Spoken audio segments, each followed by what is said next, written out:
Is this a movie? Mm-hmm. It's probably recording your voice, too. I want to walk in front of you. That's about a book, don't you? About 5,000 books. 5,000 kids. And here languages in books, and 5 languages in his correspondence. Would you like to come in here? Sure. We have this entourage with us, so it's a little...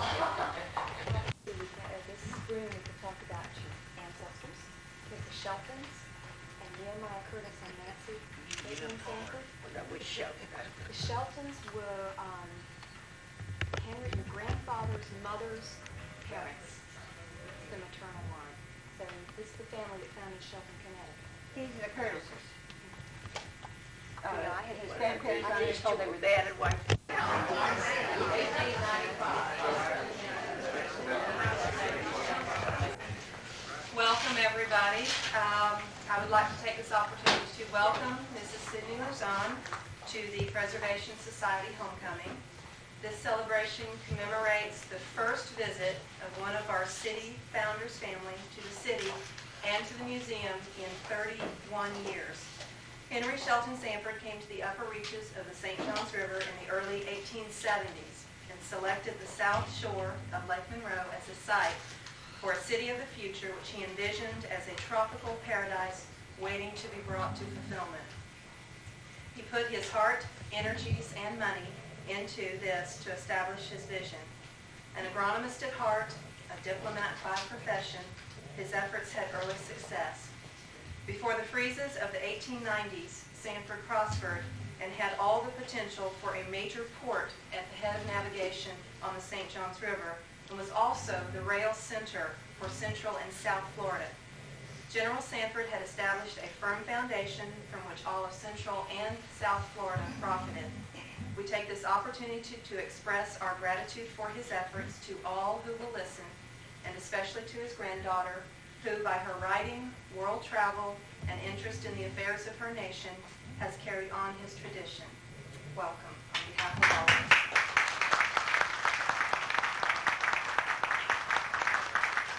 I'd like to present you an honorary life membership card to our society.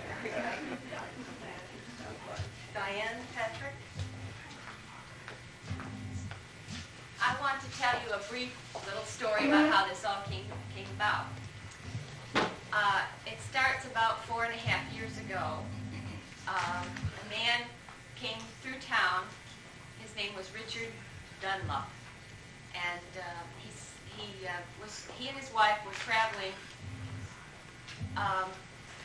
in a camper through the small towns across the country, writing little tidbits for mobile travel guides. And he stopped off at the Sanford Herald, where I was working, and he wanted a story done on what they were doing. And so I interviewed him for that, and we started to chat in his camper in the parking lot. And we got off on other subjects. And he told me that he wrote a book. He had just written a book on William Donovan. And William Donovan, he was known as Wild Bill Donovan.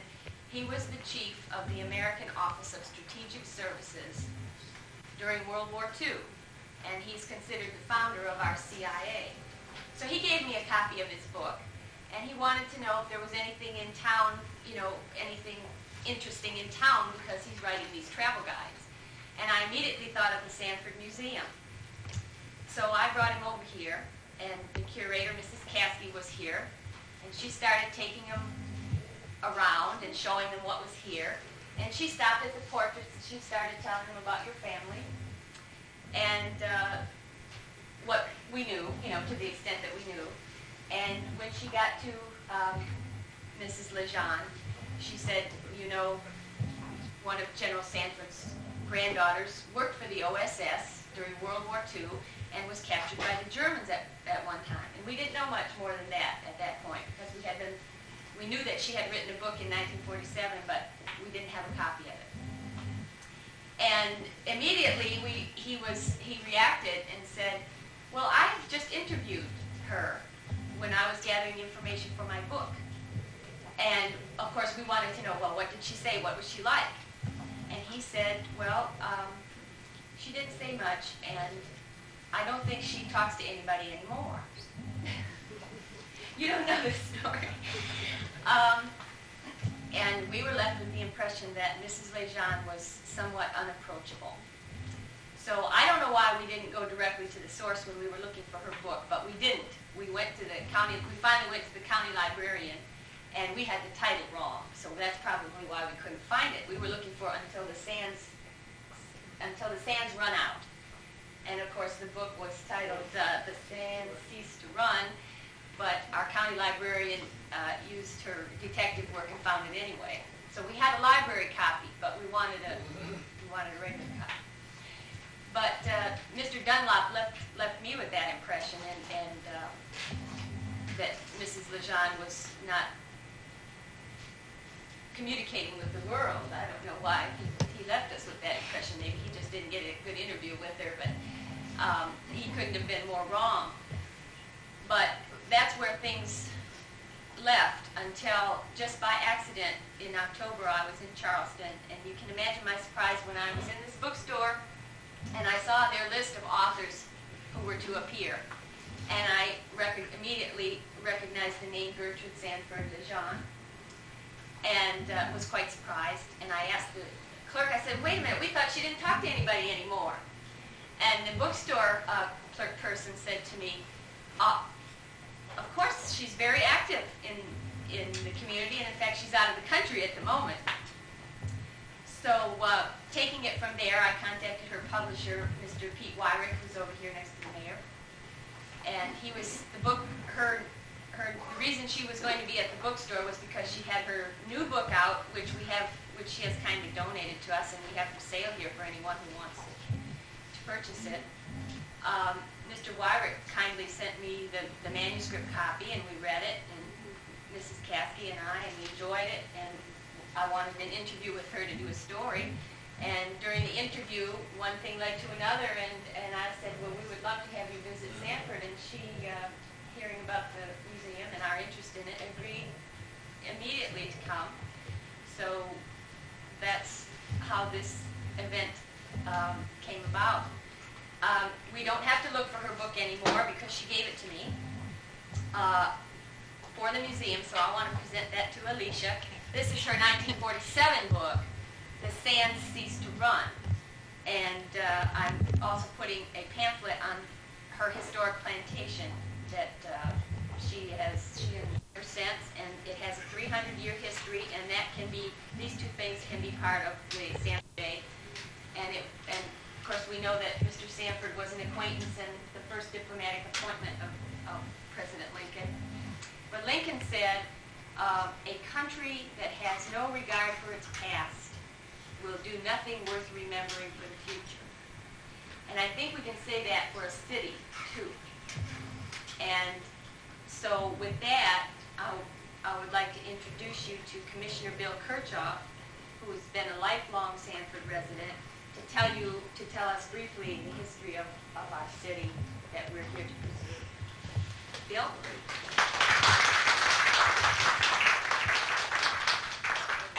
Thank you, Diane. Mr. Johnson, it's a pleasure to meet you. That's quite a tall order to tell the city of Sanford's history, so it's a little hard for me to do that, so I'm going to use some cue cards. And these cue cards that I'm going to use, if you'll notice, they're postcards of various scenes in the city of Sanford, either what was in the city of Sanford or what is still available to see, or things that you might be able to recognize as being used for another use at this time. The city of Sanford, you know the history, the portion about General Sanford and the freeze of 1895. And the oranges were going to be the thing, and oranges were a big product here at one time. And they were shipped out of here by steamboat north to Jacksonville, where they either went by rail or they went by steamboat up to New York and to the markets. Later on, the railroad was finally brought to Sanford, and so that Sanford did have a rail link with the north, and the oranges were sent. Just after they did that came the freezes of 1894 and 95 and wiped out the orange production in this area. The Bel Air Grove is still has some oranges in it. If you go out and look, there's still some there, but it was very much damaged in our own freezes of this century, which happened in 1983 and 85. So what happened after 1895, when a lot of people got discouraged in the Sanford area, and they went back up north because they didn't have air conditioning down here. That's why everybody's here now, is because we all got air conditioning. Otherwise, half the people in this room would never stop in Florida. They wouldn't stay around here, it's too hot. What happened was that there had been a lot of things built here. There was the Sanford House, which was a big hotel. There were other large wooden hotel structures in the Sanford area, which were winter tourist attractions. The people would come to Sanford. They would come about December, just after Christmas, and they would stay till it got hot. And that would be in March or April, is when it got hot, and then they'd go back up north. All right, you can see in this picture here, and I don't want to put this down and scratch anything. This is a picture of the General Sanford House on a postcard. These postcards were purchased in the other oldest town in the interior of Florida. You all know what the other oldest town is in the interior of Florida besides Sanford? Micanopy. Micanopy is the other oldest town, and they both have historical Indian significance. Anyway, this was a picture of the Sanford House, which was just down the street where the new library is today. There's a picture of the General Sanford House in here, and if you'll notice, it shows, there's a map next to it that shows the intricate gardens that were in front of the Sanford House as they went down to the shore of the lake. Now, here is a picture showing those gardens in all their glory. And they were very beautiful. They had all kinds of different plants and things such as General Sanford had brought to the area, because he had extensive groves or extensive gardens to try and experiment with the things that he brought back to this country to see what would grow. And a lot of them were in this garden. All right, that is the garden before the freeze. This picture of the Sanford House shows the same garden after the freeze. And so it proved that some of these things temporarily had a setback, that they disappeared is what happened to them. Okay. Now, so after that, with the oranges gone, orange culture moved further south where it was warmer. What do you do here in Sanford? The railroads, where Sanford used to be a port, and then the steamboats came down, now that the railroad had come down, they didn't need the steamboats anymore. You could go by rail, so Sanford was just a sort of a way stop. But all those lands around here that had grown orange trees, what are we going to do with them? Well, there were some people at the turn of the century that found that the artesian wells that flow in this area, if you drill a well, and there's some in this park that we're in right now, and some of the other areas, if you drill down to a certain level, you get flowing water. And they said, well, that's nice. And somebody else says, well, wait a minute.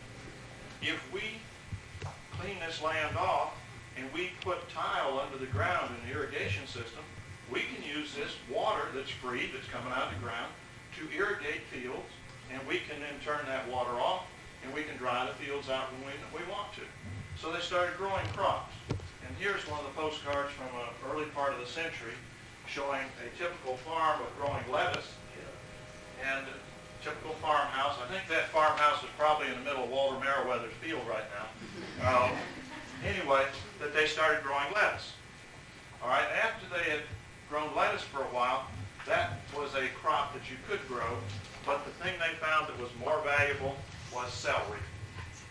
And they found out that you could grow in Sanford the best celery in the world.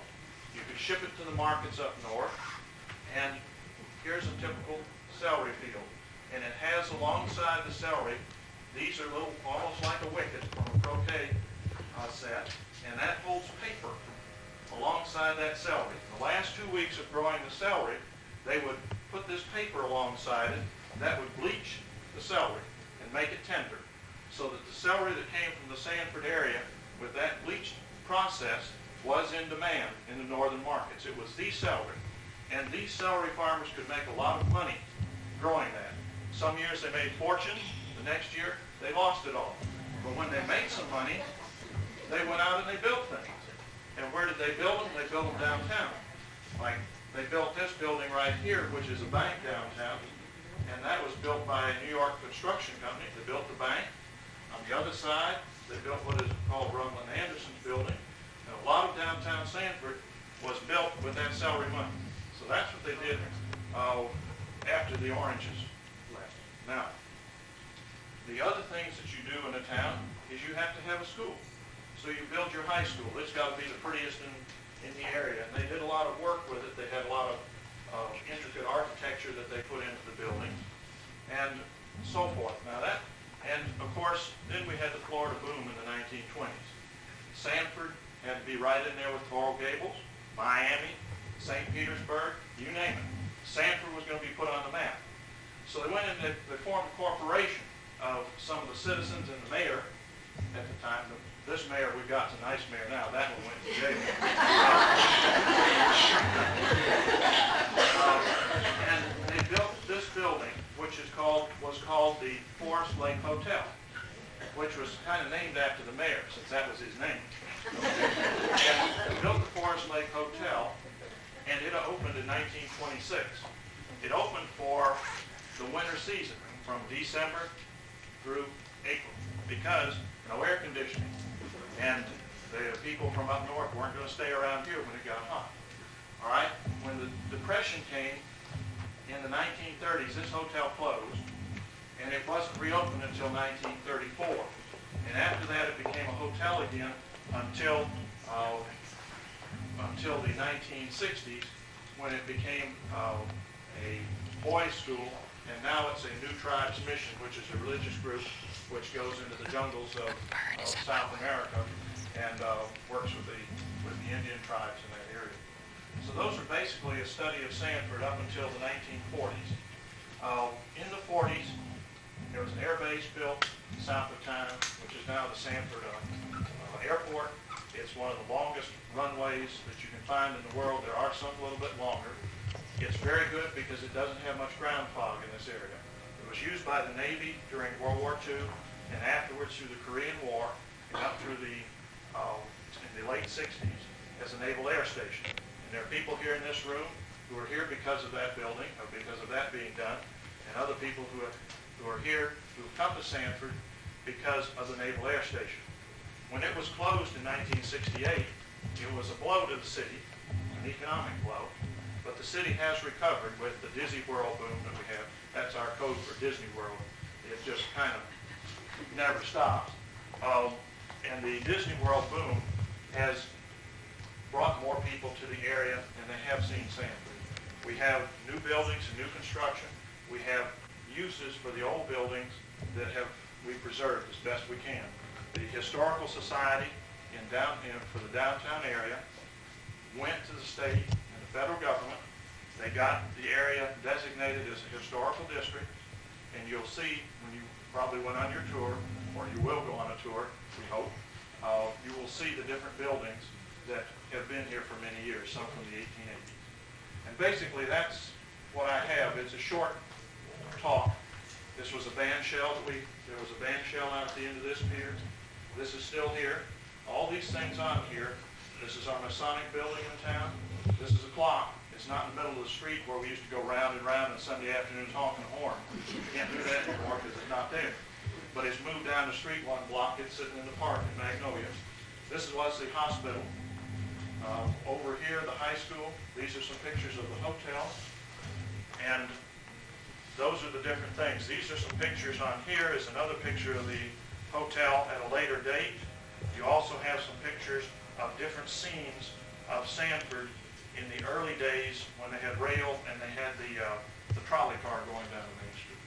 And basically that's a short version of what we've done here and what's happened in the area. Alex, I don't know it at all. I'm so pleased to meet so many people that live here, and I think the mayor joining me, meeting me at the airport is terribly kind. And I just feel very happy about the fact that my grandfather, Henry Shelton Sanford, will never be forgotten and will live here in this museum forever. Because I'm the last of the Sanford line, and it's very rewarding to know that he's going to be settled right here with all the memories. And And I'm awfully happy to be here. I thank you for a lovely day and very kind of you all. I appreciate it very much. Thank you.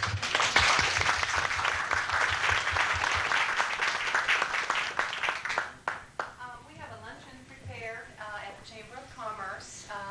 You can either walk over or drive over. It's a beautiful day, so it's nice for a walk. By the time we get over there, they should be, have everything ready. So if everyone would just kind of like to meander over.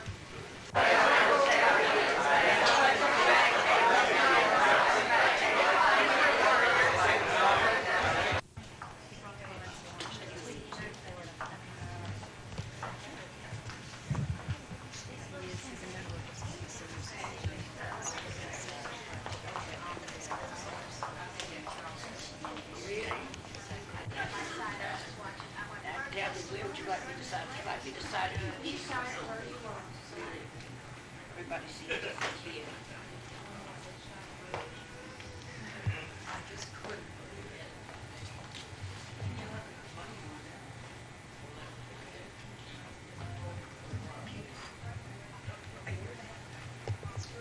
Unless you want me to begin the name.